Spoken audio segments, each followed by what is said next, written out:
Hi, I'm Cherry. And I'm Morgan, and we host a true crime podcast, Crimepedia, where we investigate unsolved crimes and cold cases from across the world.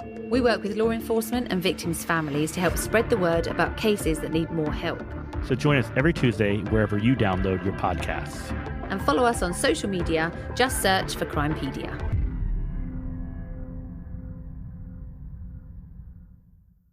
Hello listeners, and welcome to this week's episode of The Cult Vault. I'm your speaker Casey, and for this instalment I have a shorter than usual conversation with the amazing Dr. Clint Heacock. Disclaimer, this episode is more of a conversation than an interview, with discussions on some political topics. For more in-depth information or conversation with Dr. Heacock, please head over to the Mindshift podcast. Also, if you're interested in hearing more about cults and specifically Straightway, which I have covered a lot on this show, you can head over to Syria's amazing YouTube channel, Cults and Overcoming. I will post a link in the episode description for this channel.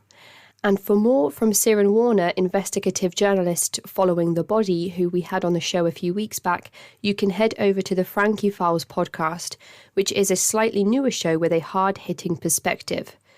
I will also add a link in the episode description. I can't tell you all how incredible CrimeCon in London was and the amazing opportunities that I've had since attending. I'd absolutely love the chance to meet some of you in Glasgow on September 10th. So head over to the crimecon.co.uk website today and use the code CULT to get 10% off of your tickets. After the US Supreme Court's decision today to end the constitutional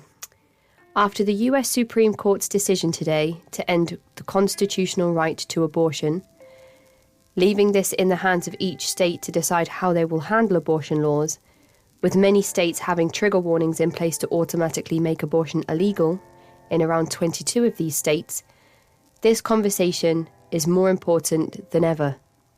So here is Dr. Clint Heacock. So hello, Dr. Clint Heacock, and thank you so much for agreeing to chat with me today about this prevalent topic and your experiences with this subject. I have wanted to dive into this particular area of present-day conditions for a long time, and I'm glad that I have an expert here to talk me through it all. So would you like to start by introducing yourself to the listeners? Yes, thank you, Casey. So I host the Mindshift podcast. Like you say, I've been doing stuff on cult psychology and the religious right, dominion theology, Christian nationalism. To me, it's all kind of one big part and parcel. So I'm interested to talk about all this stuff with you today for sure. You have your show, the Mindshift podcast, and it covers all of those things that you've just mentioned. And on a week-to-week basis, the subject matter that you cover could change from one thing to the next around that particular subject. That's true. I think it's a case of I'm an academic. I love research and writing. And so I get into a subject myself and I research it for kind of my own, I don't know what you want to call it, but my own interests and that kind of thing. Part of my journey of reconstruction after leaving the church, I was a Bible college teacher. I was a pastor for over 20 years. I came out of fundamentalism and evangelicalism. And then I got started into cult psychology and dominion theology. And I've started researching that. So what I try to do is I try to find experts in those fields, basically ex-cultists, sociologists and psychologists and people who've done research and writing on those subjects. And so I'm absolutely fascinated to talk to people who know, what they're talking about.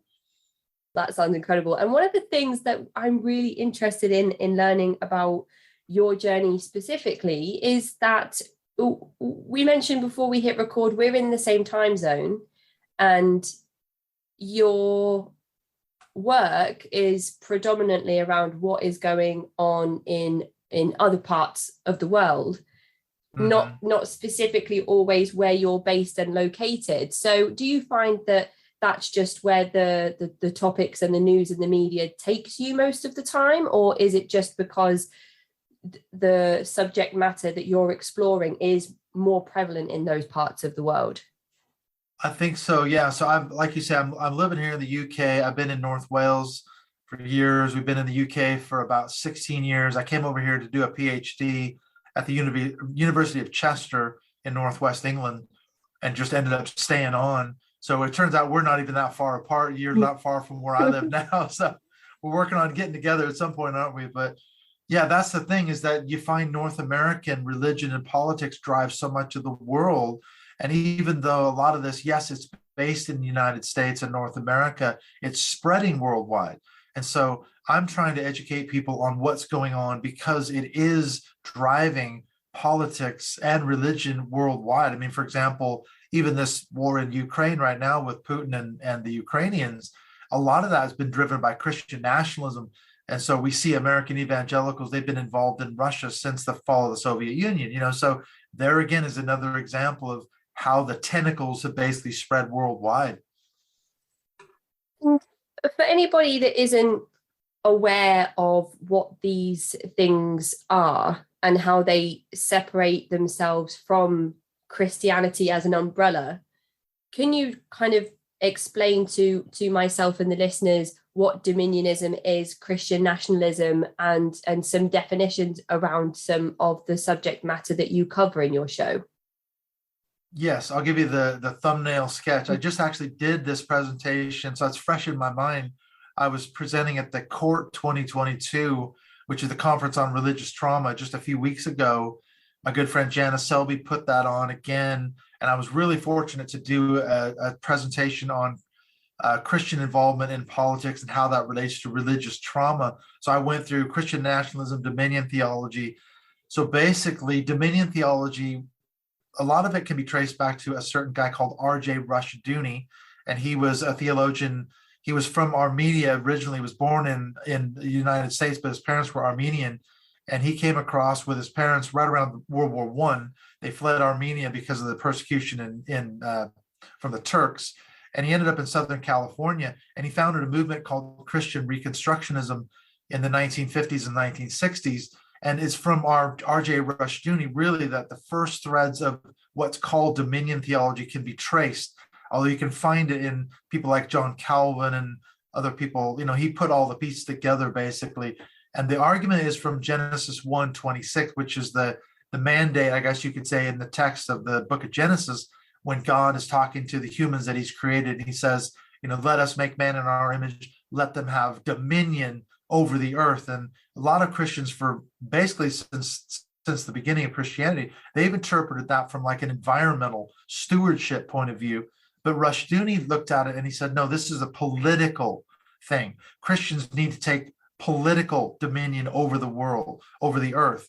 And that's what this mandate really means. And from that, you can trace various streams or iterations. And the way it relates to Christian nationalism, as I see it, Christian nationalism is the belief, certainly in America, that America was founded as an expressly Christian nation, and it should become one again. So basically, dominion theology plays into that narrative. And you could say, well, if you're a Christian nationalist, the best way for us to turn America into a Christian nation again is to take dominion over the government, over the media, over religion, education, arts and entertainment, all these various spheres of society. Once we do all of that, then America will become a Christian nation again. So the two really are part and parcel of the same kind of mindset.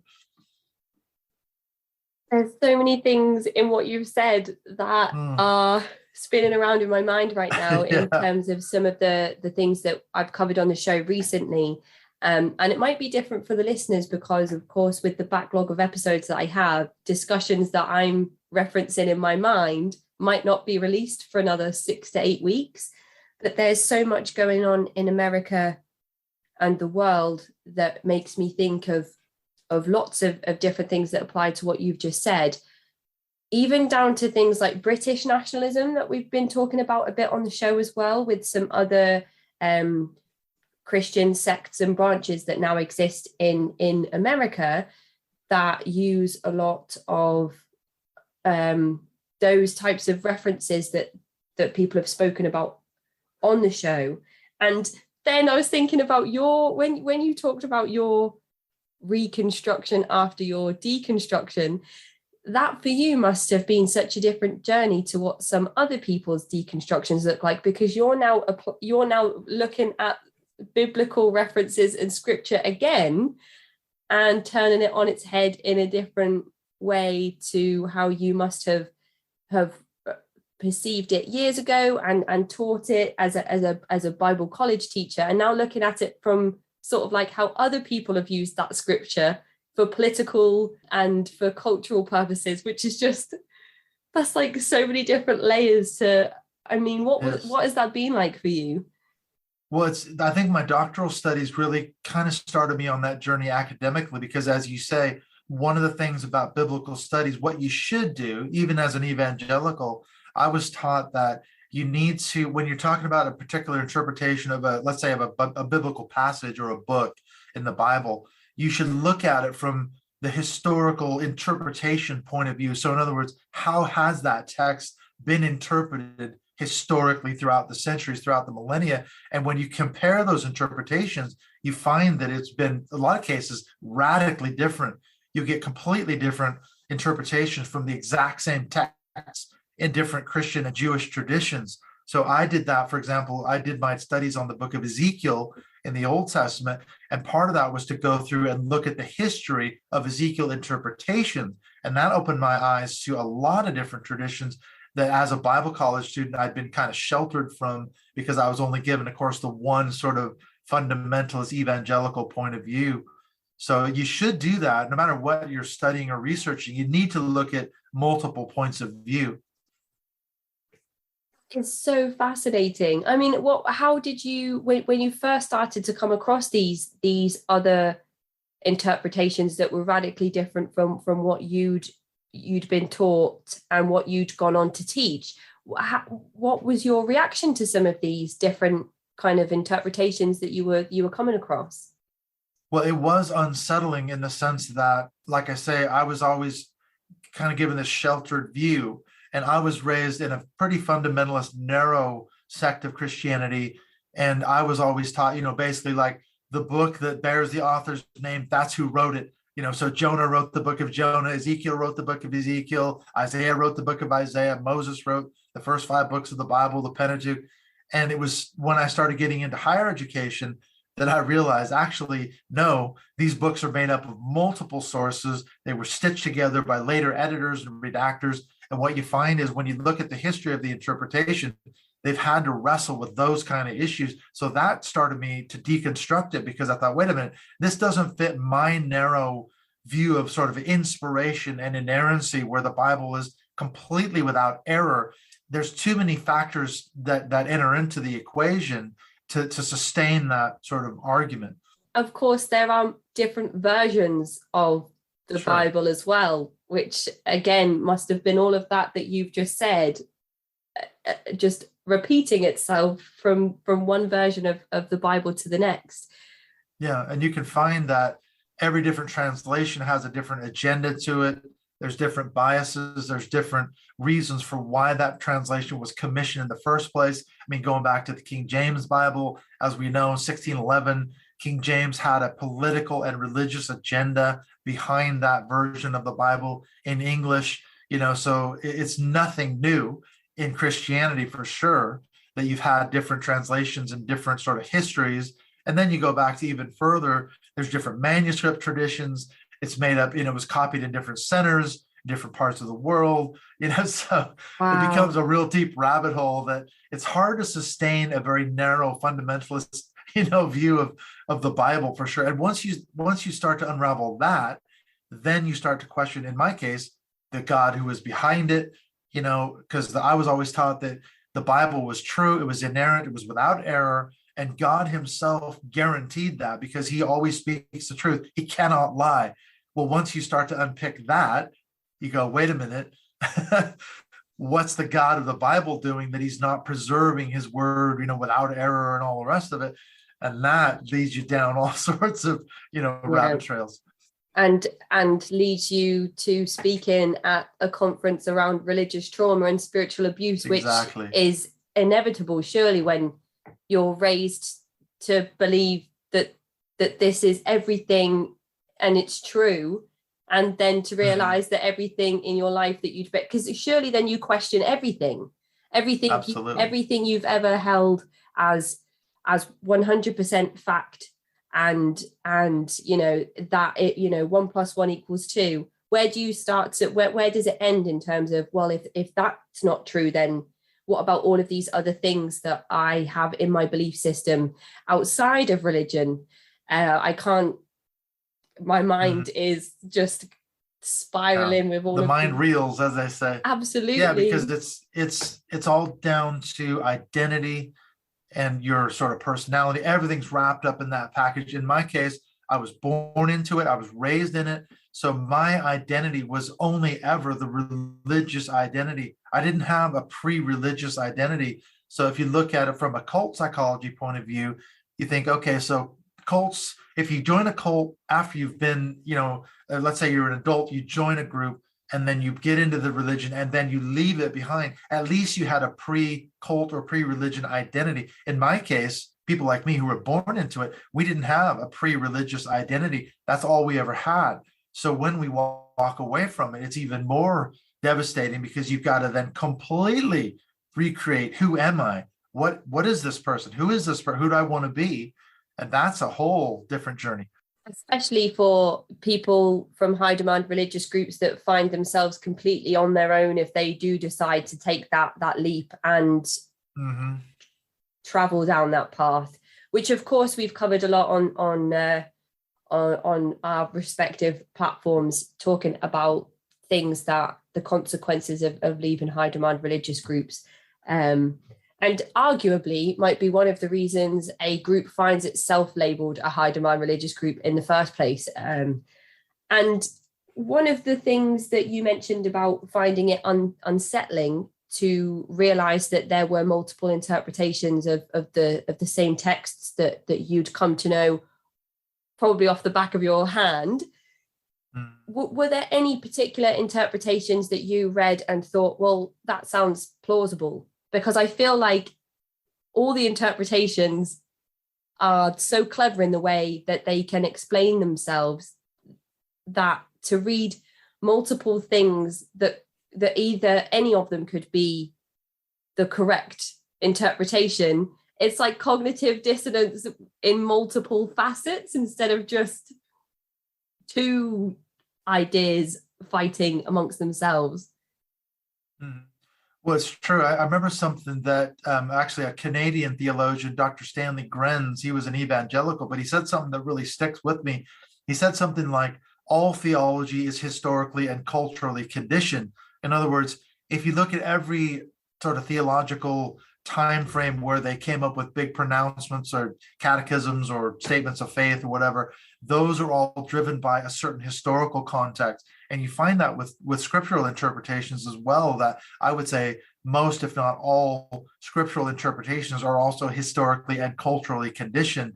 So what I found out, for example, in the book of Ezekiel, was that when I looked at different preachers, look at Jonathan Edwards in the 18th century in North America, well, what was a British colony then, and then I looked at Charles Spurgeon, and then a guy from Chuck Smith, who's the founder of Calvary Chapel in the 20th century, they all interpreted the same passage in the book of Ezekiel, totally different emphases, totally different, points of view. And they're really hammering on issues that were relevant in their day and time. And that's what you find, is it was all historically and culturally conditioned. What bothered Jonathan Edwards doesn't even, Chuck Smith in the 20th century doesn't even mention it, So it shows how conditioned they are by their historical context.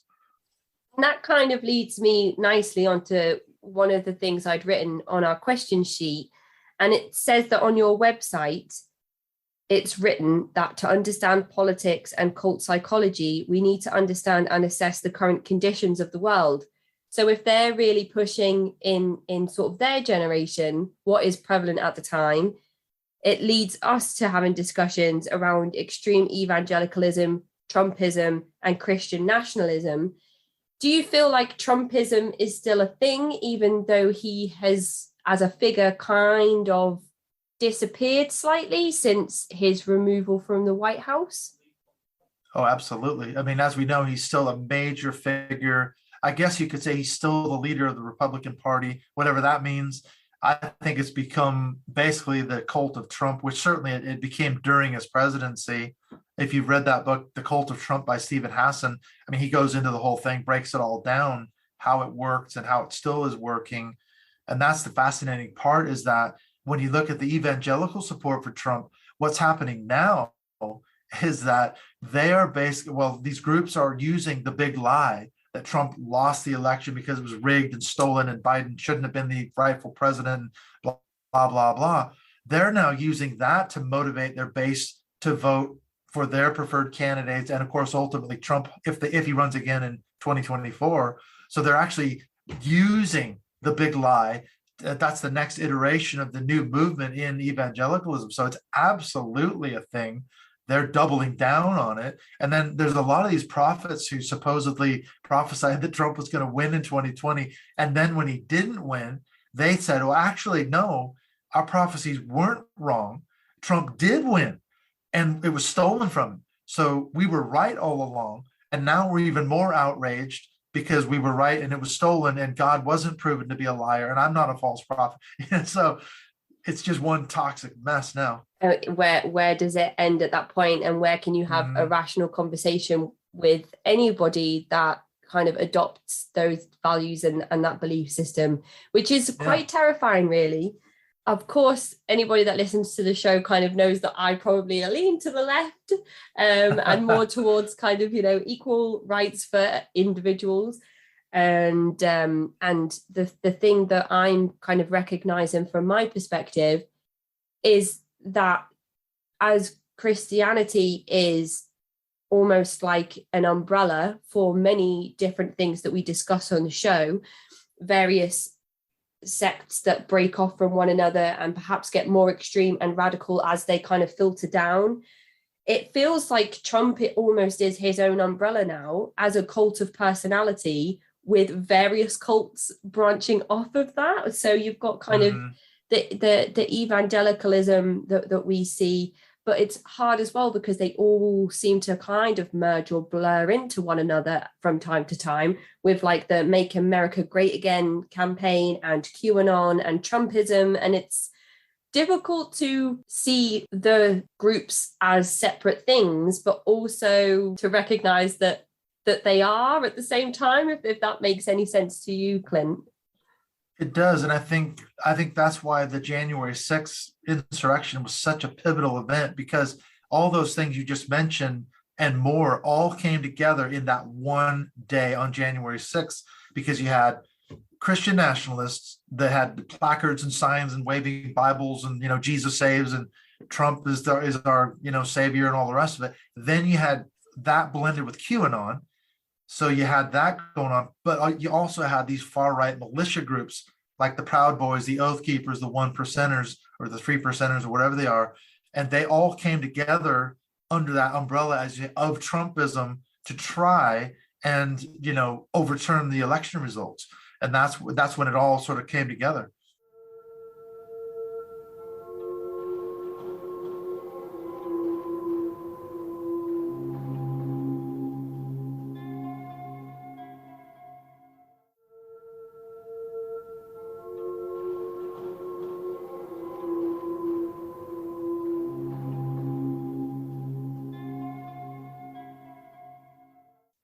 Yeah, so perhaps that's something for my own cloudiness around the subject. Perhaps that day, something has stuck in my mind where I'm like, why are all of these groups in my mind the same thing, but also not? And maybe it's that event. But I imagine that individuals that are going with these groups probably do align themselves with other beliefs from the other people that were present at that day as well. It's all very strange. That's it. Well, but what I was going to say, if you read Sarah Posner's book Unholy, she talks about the thing that's unique during the Trump era was the marriage between the Christian right and the alt-right. That's one piece of the puzzle, and she puts it all together in her book. And it's really a fascinating, if not disturbing, study, because basically what happened is these forces came together to support Trump. So you see militia groups with crosses and Christian flags and everything else, and they all see this as one part and parcel of, we need to work together for the greater good, in air quotes, as they would see it. And so that's why the January 6th thing was such an important date, because you see all these movements coming together under that one umbrella, as you say, of the sort of Trump cult MAGA cult.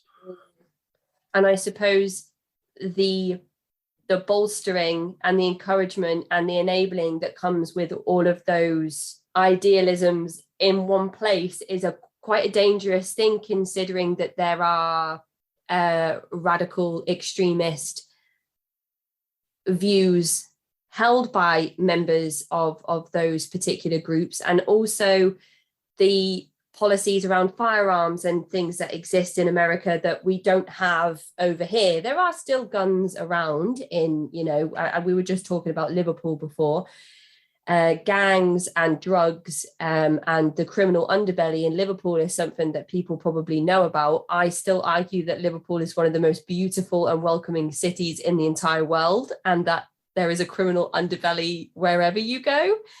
But that I feel like it's not something, of course, as prevalent over here as it is over in America when we start to talk about the potential for offline harm.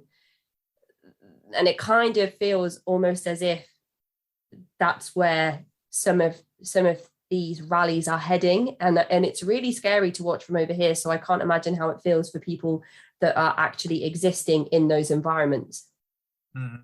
Well, that's something we saw during the Obama presidency. I saw a graph a couple of years ago that was quite shocking, and that was all about how during the Obama presidency, far-right militia groups just shot up in terms of numbers and size. And this was something, a kind of a phenomenon. There've always been militia groups in America, but my God, I mean, they just spiked during the Obama presidency. And a lot of this relates to conspiracy theories, birtherism, the fact that he was African-American, and there was a lot of underbelly of racism in America. As you say, when you combine that with guns, this kind of strong libertarian streak where, we don't want the government telling us what to do. They're not going to take away our guns. I mean, every time there's a mass shooting, anyone starts talking about putting in sane gun control laws, the backlash is just incredible. Gun sales spike and ammunition sales spike in America after a mass shooting. And this is a phenomenon that's been going on for decades now. It's absolutely crazy. It's hard to pull those things apart as well, because then when you're speaking about all of that, in my mind, I'm thinking there's clearly a promoted divide, an us versus them divide, whether that's around race and ethnicity, which has historically been an issue that I feel is more prominent in America than other places of the world. And then there's the us versus them encouraged divide between pro and anti firearm, which is again only going to help firearm businesses and gun stores and all of that sort of thing. But then I feel like I'm feeding into that conspiracy theory narrative myself, because that's the almost justification that a lot of extremists might use to adopt that type of behavior in the first place. So how do you separate yourself from that, and how do you make sure that you're not just adding to the problem by saying, well, my conspiracy theories sound more correct and more person-centered than yours do, so I'm probably the one that's right? How do you separate yourself from that and stop yourself from going down those rabbit holes yourself? It's so hard. This is something that I was reminded of recently. I just went through Jen Senko's book, The Brainwashing of My Dad. I don't know if you've read that book, but I'm actually booking her on as a guest here in a couple of weeks, which I'm really fascinated. I love the book. And I wasn't prepared for the sort of in-depth detail that she went into when she talked about the growth of the far-right media in America, which is something we don't really have in this country, do we? We don't have people like Rush Limbaugh and these, Alex Jones and Glenn Beck and people like that. They're increasingly far-right conspiracy theories and ranting and railing against the liberals, the libtards, the feminazis, as Rush Limbaugh used to call them. And it reminded me that it's this constant drip tap of just outrage and anger and fueling that sort of, like you say, that dark underbelly of American society on the radio, on media, Fox News and One American News Network, and these far-right, increasingly these new quote unquote news networks, and they fed into that. And it's really difficult with the advent of the internet, because you can believe it's confirmation bias. You can believe whatever you want to believe, and you can go out and find, quote, evidence to support that belief. And it's really, really difficult increasingly now to find the truth, as it were, about whatever subject you're talking about, because you can find anybody who'll tell you what you want to believe. And they call that, doing research about like the COVID pandemic and everything else, and anti-vaxxers and all the rest of it. I mean, there's so much misinformation and disinformation flying around out there. It's really, really difficult to get at the truth on the internet. It really is hard, isn't it? It's difficult as well if you feel kind of maybe like an outcast, or that you can't find a specific community group in real life that shares your values and ideals.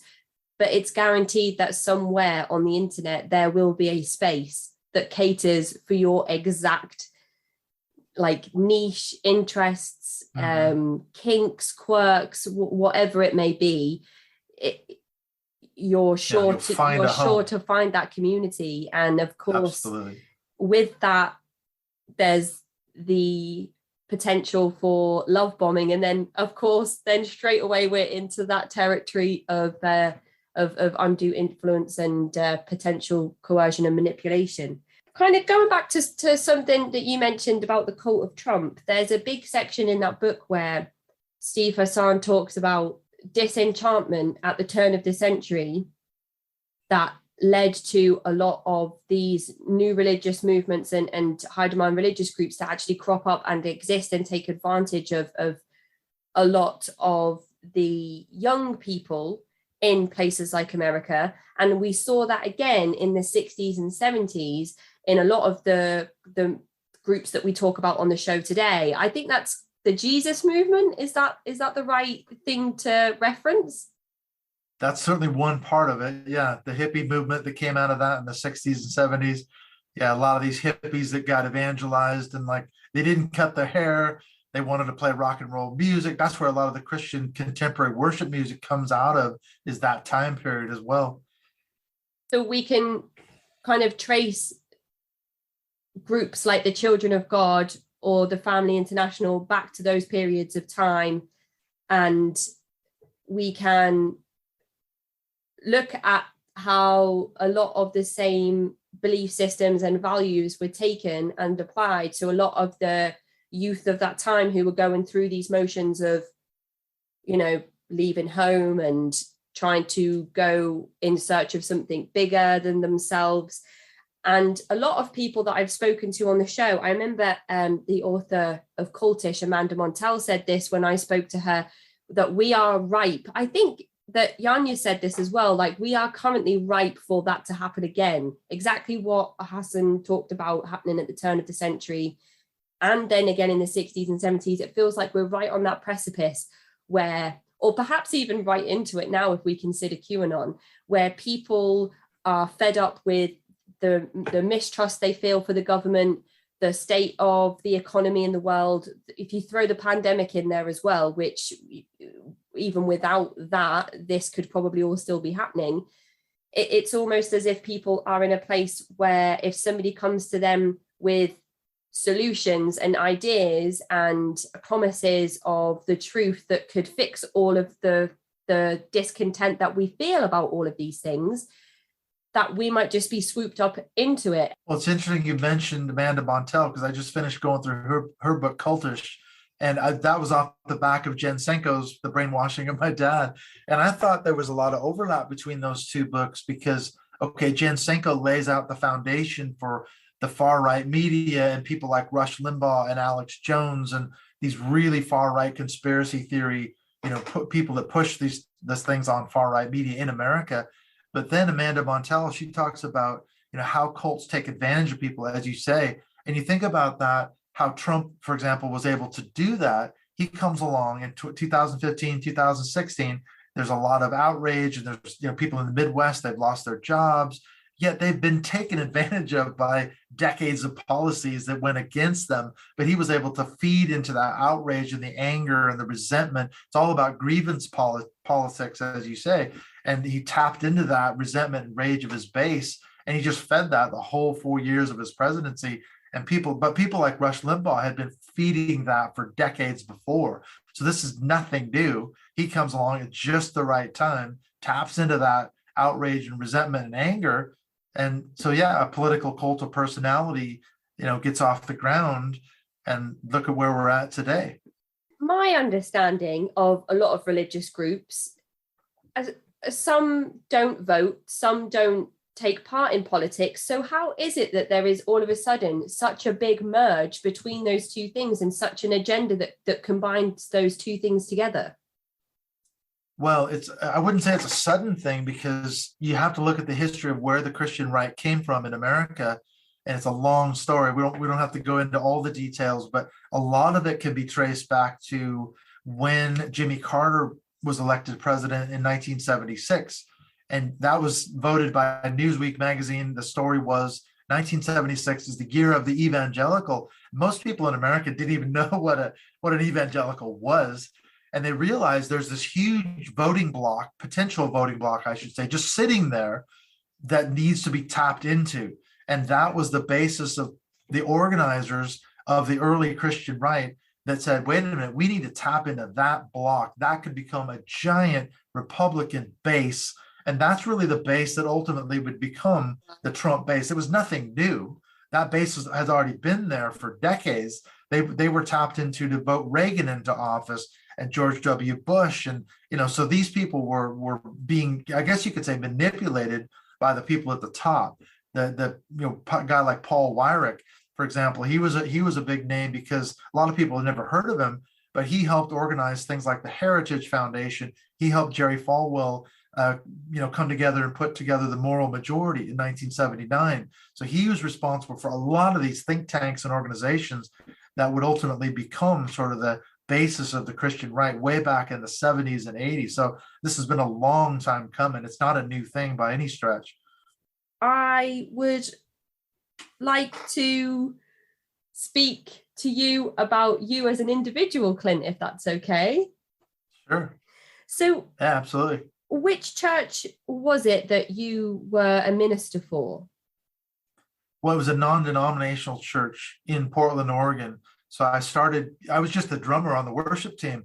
I was going to Bible college at the time in the early 1990s, late 80s, early 90s. And I just got a gig as the drummer on the worship team. It's just a community church sort of thing. It wasn't wasn't a denomination.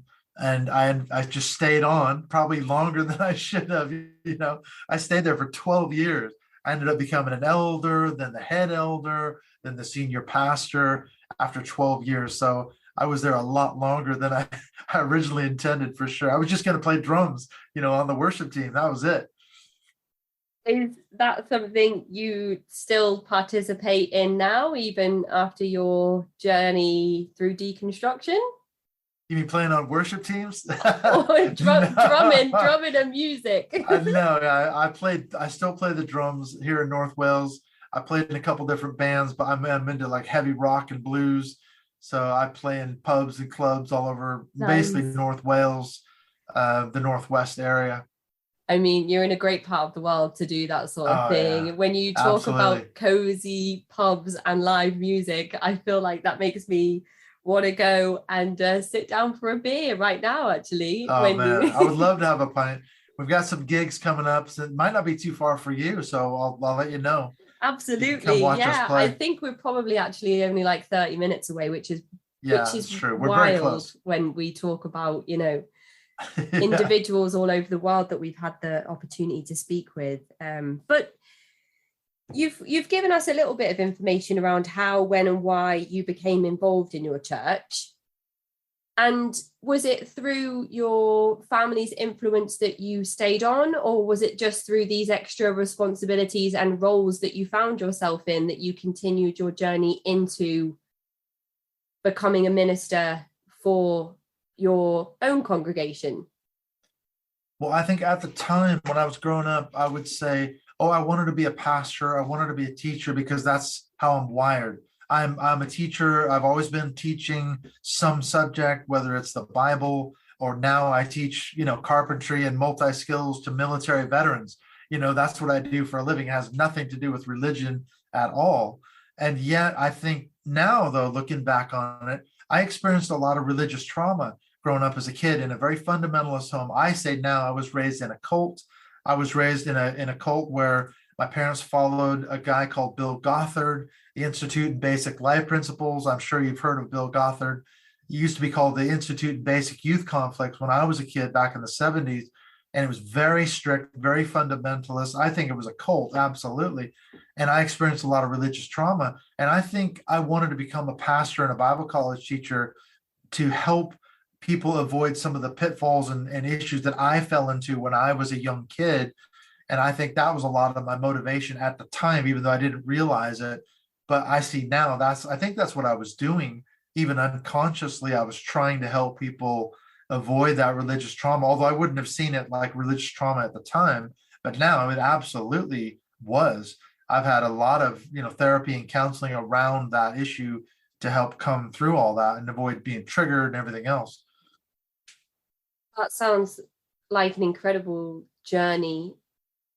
And it's interesting that this is the experience that you've had, because the episode that I released just 2 days ago was an interview with Heather Grace Heath, who has penned the book Lovingly Abused, about her time in the Advanced Training Institute growing up. And a lot of her work is around legal educational neglect. And actually, as of today, somebody sent me a video to show me that the Bill Gothard website is down and no longer live. And the Advanced Training Institute website appears to not be taking on any more participants, although you can still access the wisdom booklets that were the entire educational program. So it feels like this happens a lot, but it feels like things are coming full circle with the conversation that I'm having with you today.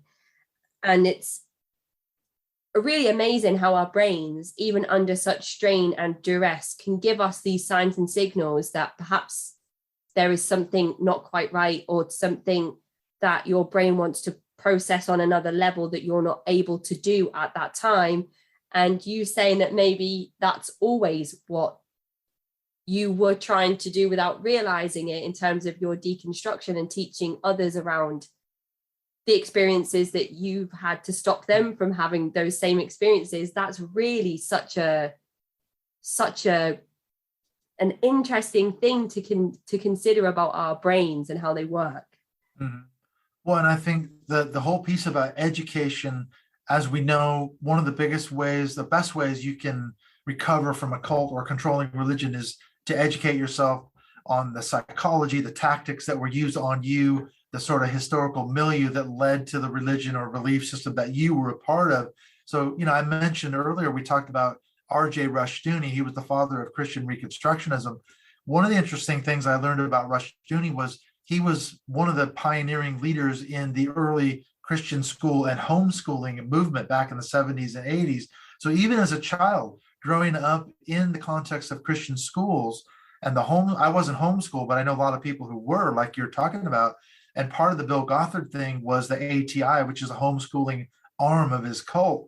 That all was started by R.J. Rushdoony, and that was all the dominionist angle. The reason Rushdoony wanted to push Christian homeschooling so much, and why he was a pioneer, was because he believed that generations of children needed to be raised with this dominionist, sort of biblical worldview, in air quotes, and eventually there'll be enough of them whereby they would take dominion over the world. So that was his sort of philosophy of education. So all this stuff about Christian homeschooling, it all traces its roots back to guys like R.J. Rushdoony back in the 70s in the early Christian homeschooling movement. So that's where I think the education piece, you start to put those pieces of the puzzle together and you go, aha, I can locate myself in this historical movement, and I was manipulated, I was controlled, in this system.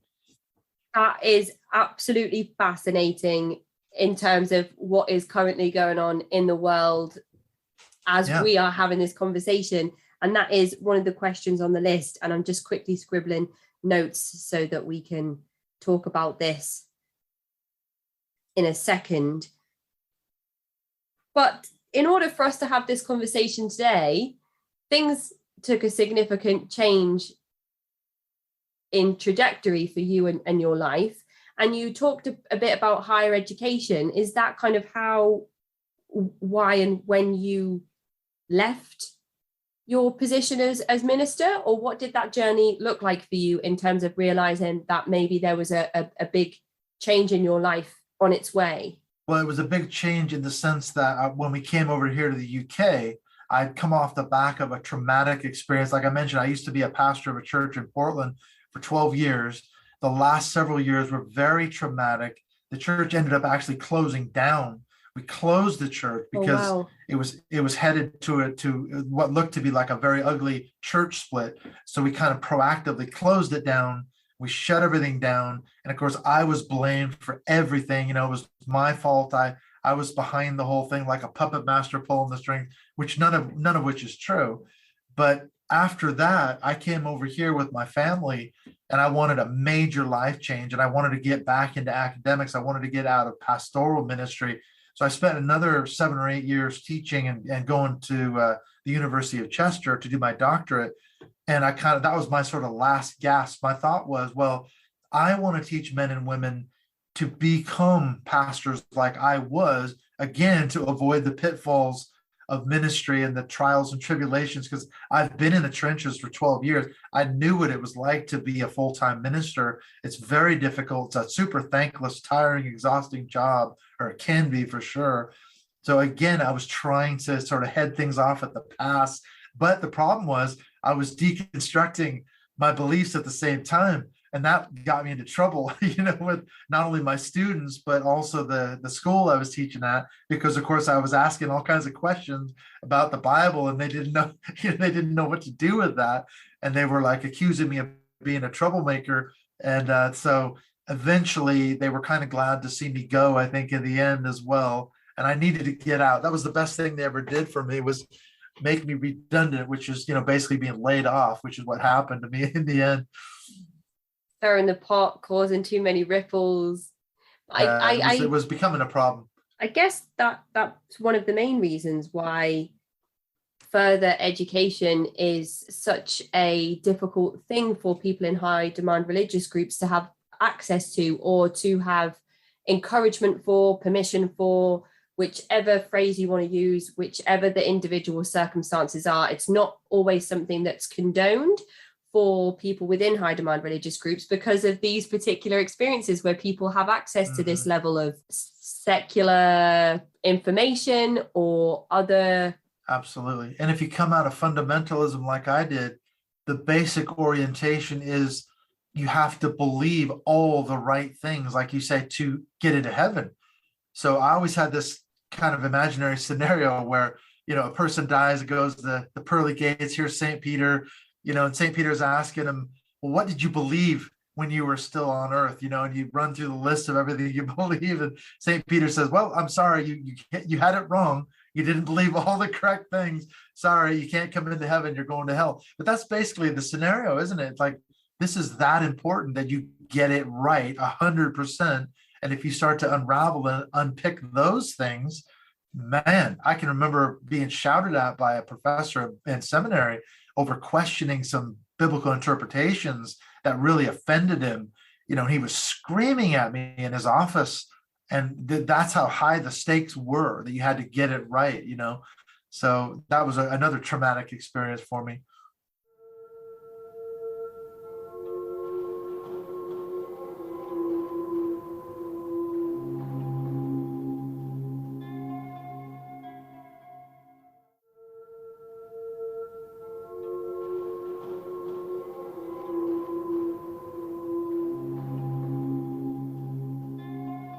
So you kind of get fired from that position that you're in, and your journey just continues. You just continue unraveling everything and deconstructing things piece by piece, and then taking that further education to the next level of educating others around everything you're learning about. Would you say that's kind of how things worked out?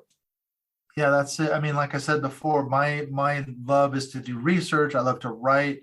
I write articles on Medium and my own website. And doing the podcast is exactly what you said, because originally it started out, it wasn't called the Mind Shift podcast. It was actually called the Preachers Forum podcast. We talked about this on an email, I think, a while ago. And the idea then was sort of my last gasp of progressive Christianity. Again, I was trying to help the church, reform itself from within. And I was going to be that lone voice that says, hey, we need to figure this stuff out and get it right, because we're totally irrelevant. The world isn't listening anymore, and blah, blah, blah. And so I launched this podcast originally with that kind of aim in mind. So I was talking to a lot of progressive Christians and trying to, kind of come at it with this progressive angle. But as time went on, I realized that I didn't believe that stuff as much anymore. So someone said to me, well, actually, you're kind of deconstructing sort of live on air, as it were. And as the time went on, I realized that the name of the podcast didn't fit that title anymore. So that's when I changed it to the Mind Shift podcast about, 4.5 years ago, 5 years ago, because I thought, I can't do this.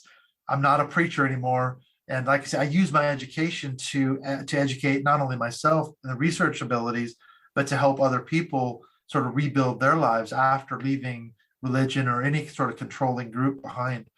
Interestingly, something you said about speaking to progressive Christians about trying to work out, what is right, and where should we really be looking or directing ourselves. I feel like that had the potential to become its own movement in itself almost. You're getting a group of people together who are trying to come up with what potentially is the right way to think, and that is most likely how a few of these groups have started, I imagine. Oh, sure. I mean, I think looking at it now, I see my phase as a progressive Christian probably lasted for 4 or 5 years. And again, that was my step in deconstruction, because I started reading books by progressive Christian authors, even when I was still a pastor in Portland. And that was really eye-opening, because I was jettisoning a lot of my sort of fundamentalist beliefs. And I stayed in that, period for, like I said, about 4 or 5 years. I couldn't sustain that though, but it was a necessary step for me, just my own personal journey. I needed to get there in stages, and eventually when I jettisoned all these pieces, I realized there was nothing left. But I couldn't have done that overnight. It took a journey of 4, 5, 6, 7 years to do that piece by piece, and, a little bit at a time. It's amazing that was your particular experience as well, because a lot of people that I've spoken to who are going through those motions, once they have a conversation with somebody, or once they realize that is the process that they are going through, it's almost like, and actually something that Janice Selby spoke about during our conversation, is it's like I need to do it all now. I need to get through this stage of deconstruction and get to the end and then get on with my life. And of course, it's a journey that will take a lifetime. And there's small things that have to happen, or, it's a slow process to make sure that you're understanding all of those things in the ways that Janice so eloquently was able to express to us when we had her as a guest on the show. So it's interesting to hear your perspective of you not kind of realizing that that's what you were doing, and you were going through those small stages that kind of enabled you to be where you are now. And that's really interesting. I haven't heard somebody speak about it in that way before. I was going to say, I can see a kind of a historical parallel with the liberal theologians of the late 19th century, early 20th century. They were trying to accommodate their Christian faith with, modern science, basically, and evolution and higher criticism and all that. And that, I can see that's kind of a progressive version of Christianity. It's the same kind of thing, or a similar thing, where you're trying to hold on to your Christian faith, but you can't hold on to the sort of fundamentalist roots anymore. So something's got to give. And in my case, it was what you just described. I mean, it was these little pieces that sloughed off. And I was still trying to hold on to the essence of what I considered the true beliefs of Christianity. And I think that's what a lot of progressive Christians do. They'll say, well, we're more universalist. We believe that everyone's going to go to heaven and there's no hell. And we don't agree with a lot of the stuff in the Bible. And we can be affirming of LGBTQ people and all the rest of it. And they go, well, that's kind of where I'm going to land. And I can still stay a Christian. And you can do that. People stay there for the rest of their lives. And you have to accommodate somehow those sort of conflicting beliefs. But I wasn't able to do it. Eventually, I had to jettison the whole thing. On top of that as well, it's difficult when there are individuals who want to retain that spiritual connection, that belief system, but are members of marginalized or segregated community groups that are not always welcomed within high demand religious groups. But then there are even groups that we've talked about on this show, like Shincheonji, as an example of a group that positions itself as a progressive movement that is accepting of various community groups. And once a person is ensnared in some of the most bizarre cloak and dagger techniques that I've ever heard of on this show anyway, once somebody is in a position where they are funneled in and within the group, it's then like almost, from at least from the guests that we've had on the show, said to them, yeah, well, we might have said that's our take on things, but actually we don't position ourselves that way whatsoever. And we're back to kind of having individuals that are just told that they can't be holy or spiritual in the way that other people are because of how they identified sexually. So that's just kind of me going off on a little side rant. But you said that you're still a teacher now, and it's my understanding that you teach down at Reese Heath College. That's true, in Nantwich in England. Nantwich is such a beautiful little part of the Northwest as well. It's like nice and countryside-y and country roads. And I mean, that must be a bit of a drive for you, though, if you do it's that. About an hour's drive each way, but it allows me to listen to audiobooks and podcasts, so I try to make the best use of the time. And how did you find yourself in that particular role? Well, that's another kind of long story, but the short version is I was married at the time, and my wife at the time, her father was dying of cancer in the States. And so I started going over there to see her and see him, because she basically quit her job to go care for him full time. He had a brain tumor and he was dying. And so off the back of that, I started getting a lot of work over there in the Seattle area. This was about 4 years ago now. And I found myself going over there quite a bit, working, coming home, going back over there working. And as a result, I lost a lot of the connections I had in this country for work, because I was a builder at the time. And when I came back after he passed away, I had no work. Nothing was lined up. So I thought I better just get a real job, So I ended up landing this gig teaching carpentry and other, building skills. So it just kind of organically happened in a weird way. And I'm a U.S. Navy veteran myself. So the fact that I teach these military vets is a really good connection, because I work for the college, but it's actually a charity that sends me these veterans. So a lot of them have PTSD, a lot of them have a lot of mental health issues. So in a weird way, I'm doing pastoral work, even though it's totally non-religious, I see myself still doing that kind of pastoral role. It's incredible as well, because your platform offers the same thing. It's offering people a place to not only listen to you go through your own education, but also educating others through having those discussions on your podcast as well. So you really are still living in that space, and you weren't wrong when you said that life has kind of always pushed you towards that teacher position, because you're still there and you're living it now as well. And to hear that you're a US Navy veteran yourself is just like, what a wild journey you've been on. I think that's a good perspective. Something I learned from a guy called John Atack, who's an ex-Scientologist, and he told me that, I'm sure you're familiar with his work, he lives in Nottingham, not that far from us either. But he said, you have to look at it this way. When you're reconstructing your life after leaving a religion or a high control group or whatever, you have to pick up those threads of the things that you learn while you were in that group. That's true to your own personality. So like, for example, talking about me playing drums or being a teacher, I learned all those skills when I was in the church.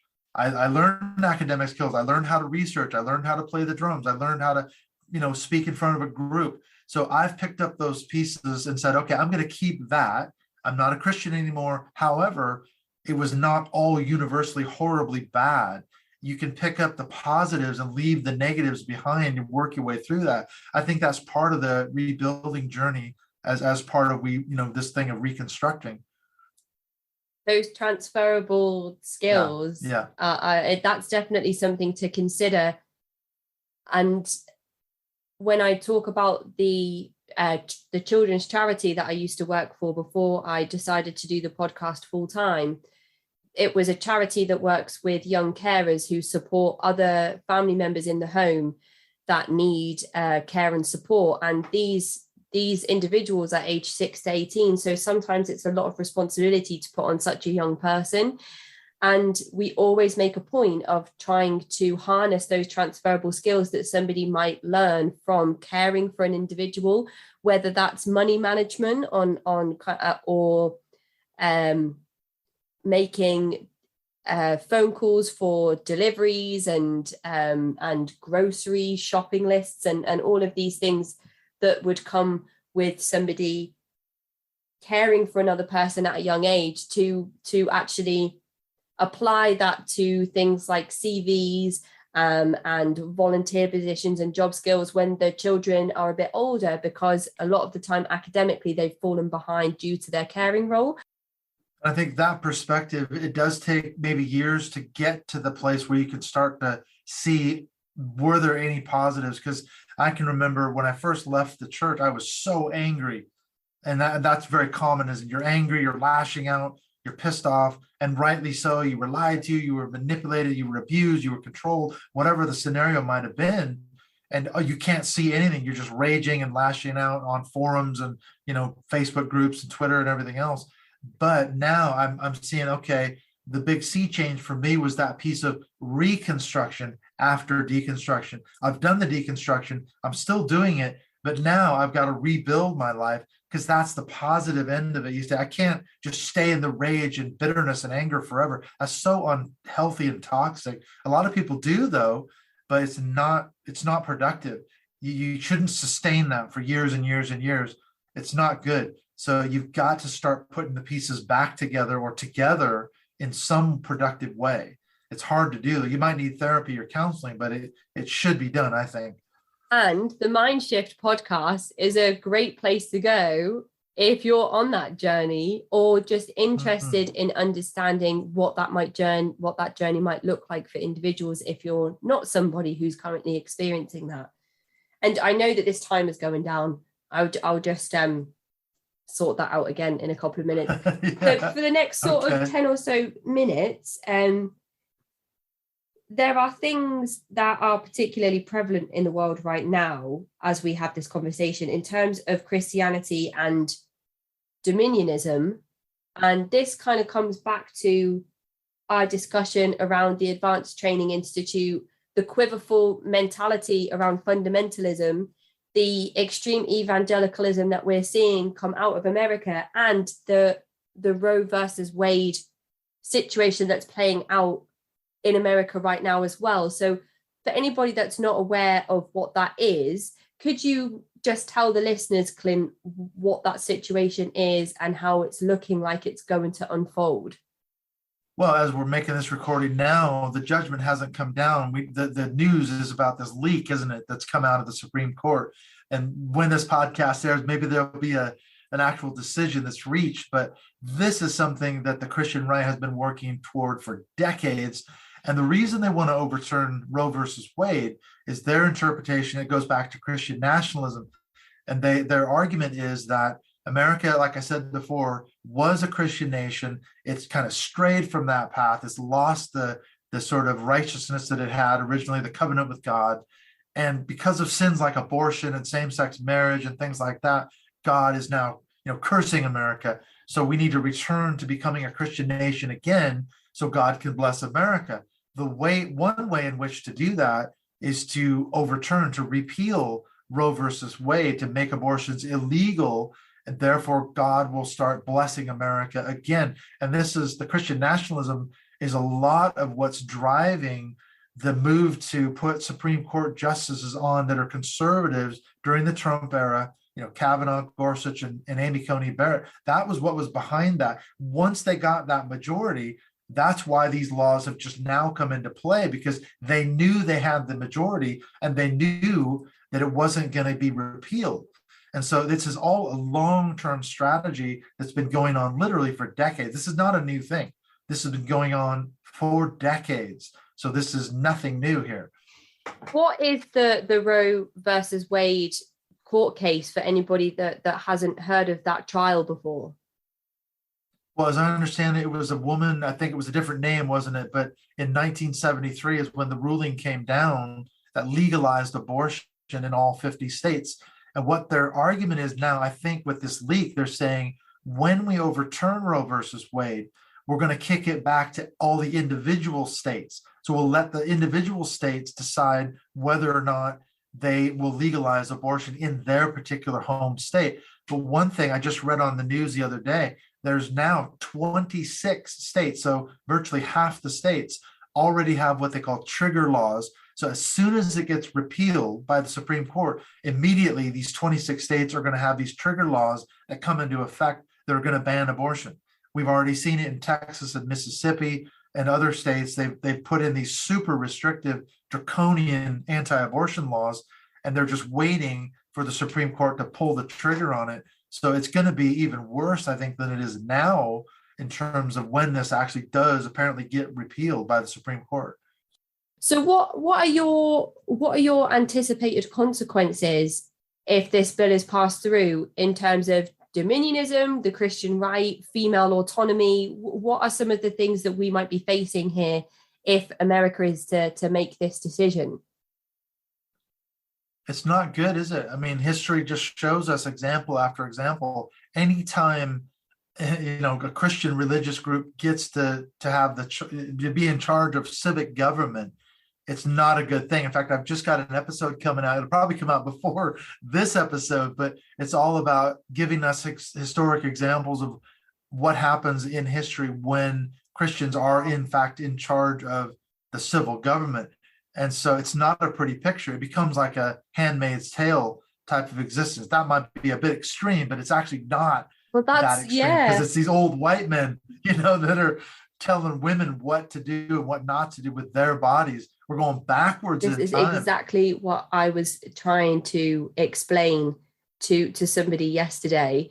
These are the themes and the events that took place leading up to the establishment of Gilead. And I know that Margaret Atwood wrote a dystopian novel of fiction, but maybe she kind of had a feeling, or, she kind of understood the undertones of the potential for this to happen. We are going to look at the anti-abortion laws in line with the quiverful mentality. It all seems to be playing into the same thing, which is that Christian fundamentalism takes over the world. As you say, the quiverful movement, that's the whole idea. It is a dominionist sort of angle. Let's just have as many kids as, quote, God allows us to have, and we'll eventually take over the world. So it goes along with, guys like Rushdoony, what he was preaching decades ago, the idea that if we just have enough Christian babies and raise them in this homeschooling or Christian school environment with a quote unquote biblical worldview, which is a dominionist worldview, eventually, it was a long-term strategy, we'll take over the world and usher in some sort of theocratic kingdom, Christ's kingdom on earth. And then perhaps Christ will return. That's what a lot of them believe. We have to usher in that kingdom, and then Christ will return. He can't return until that theocratic kingdom is set up. So that's what's driving a lot of this. And it always seems to be women who are on the receiving end of the worst of it. You go back to Calvin's Geneva and Cromwell's England, and it was the women who were arrested for wearing too much makeup and immodest dress. And all these other kind of things. This is all happening again. Where is it going to end? That's my question. Terrifying. And I saw something the other day that said, if this bill gets passed through, if people think that segregation laws and LGBTQIA plus progression is safe, nothing is safe. If this bill gets passed through, all bets are off for equal rights that we have managed to cover some ground on in the last couple of decades. Everything will just be reverted back slowly. And that is like, it just gives me goosebumps to think about the state that we might find ourselves in the next few years, because we talk about progressive Christians, but of course people that don't hold that worldview are not going to want progression at all. They're going to want to stay true to the fundamentalist values in the Bible that have no place for the LGBTQIA plus community,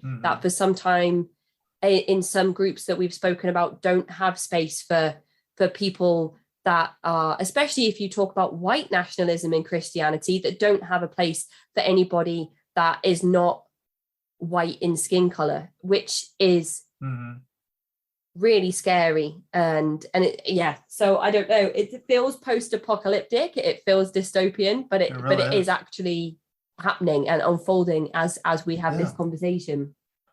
Well, like you say, there's the deep core of racism, which we didn't get into. I'm sure we don't have time now, but the real origins of the Christian right has its foundations in segregation academies in the South, and that there's a lot of articles that have been written about. It's not about they were anti-abortion. That's what they want you to believe. They want you to believe that the second Roe versus Wade was passed in 1973, they said, hey, we've got to get organized and stop this thing. And we've been fighting it ever since 1973. That is not true at all. The Christian right was organized on the basis of an appeal to the racism, where they were like, the government's going too far in taking away our tax-exempt status for being a segregation academy. Government overreach. That's what we're pissed off about. And it was abortion that was the rallying cry that got the base motivated. It wasn't really abortion. It was racism that appeals to these guys like Jerry Falwell and Bob Jones. That's where it really comes from. And you find women of color, they are the ones who are getting targeted the most. Look at these gerrymandering and voter suppression laws that the Republicans are passing. It's typically these African-American neighborhoods where people live. That's where they're coming down the hardest. So it's racism at its very core. So much of it is. And as you said, there is an agenda for almost every big Christian and political collaboration push in history. And you're able to just explain all of those and pinpoint all of those. And I feel like if anybody wants to know more, that's exactly what your podcast is going to be able to offer them. Your knowledge on this subject and your ability to just kind of reel off dates and names is astonishing to me. I'm so impressed by your level of knowledge. It's incredible. So before we round up today, something else that I read on your website, it says that we need to learn how to be proactive in this environment and not reactive. What would you say that means currently for anybody that's tuning in? Well, as we said before, education is one of the biggest pieces, isn't it? And as we mentioned earlier, it's really, really hard to find objective reporting, whether it's media or whatever, but you can educate yourself on that, first of all, on that level of like the cult psychology, the deconstruction. There's a lot of really helpful books. We mentioned a few: Jen Senko, The Brainwashing of My Dad, Amanda Montell, Dr. Yanya Lalich, Dr. Marlene Winnell. These are fantastic resources. That's kind of like a first port of call, I think, to be able to name and sort of it disempowers these tactics that you can name them when you say that was what was used on me to manipulate, to coerce, to control, to abuse me as a Jehovah's Witness, Scientologist, Christian, whatever the belief system you came out of. That's kind of one first protocol. And then books like Catherine Stewart and, like I mentioned, Sarah Posner, and so many other books that talk about the religious right, the history of it all. It's all there. You can unpack it all and start to see the historical context and what these people are doing now that's been going on for decades. So as they say on the X-Files, the truth is out there. You just have to find it and do your research, and not in a QAnon way, though. You have to find reputable authors who've done their research on these various subjects. I love that line, disempowers these tactics used on me. That's amazing. Yeah. I feel like that is something that I've been trying to summarize in a sentence for a long time, and I'm going to be pinching that one for later use, I think. You're welcome to use it. I probably stole it from somebody else. I think that's an Oscar Wilde quote, isn't it? Genius steals. Yeah. So I have nothing to declare but my genius, or something like that. For anybody that would like to find out more about you, your work, the projects that you've been involved in, your shows and your writing, where can people go to find more about Dr. Clint Heacock? Well, probably the easiest way, just follow me on Twitter at Mindshift 2018. You can also look up my public Facebook page. You can email me from that. You can just click the link and it sends me an email. If you want to chat, I can do it that way as well. My website is mindshiftpodcast.co.uk. So there's at least 3 ways. That's the easiest way to get a hold of me and find out. All my episodes are archived on the website, but I'm on, iTunes, Stitcher, Spotify, all the major podcast platforms that I'm sure you're on as well. Anybody that wants to check out Dr. Clint Heacock's work, they can follow the links in the episode description, and hopefully there'll be more coming up with me and Clint collaborating in the future. This is a shorter episode than usual, but I'm so glad that we had the opportunity to connect, and I feel like there's so much more to speak about, and I'm so thankful for you and your knowledge and your work, Clint. Thank you so much. Thank you so much, Casey. I look forward to meeting you, hopefully in person. We want to do an episode of Mindshift podcast, so we're definitely going to work on making that happen. Absolutely. That would be amazing. But enjoy the rest of your evening, Clint, and I'll speak to you soon. Thank you, Casey. Speak to you soon. Take care. Bye. Bye. That is the end of this week's episode. If you'd like to get in touch, you can find me at cultvaultpodcast@gmail.com or follow me on Twitter and Instagram @cultvaultpod. I'm your speaker, Casey, host of the Cult Vault podcast.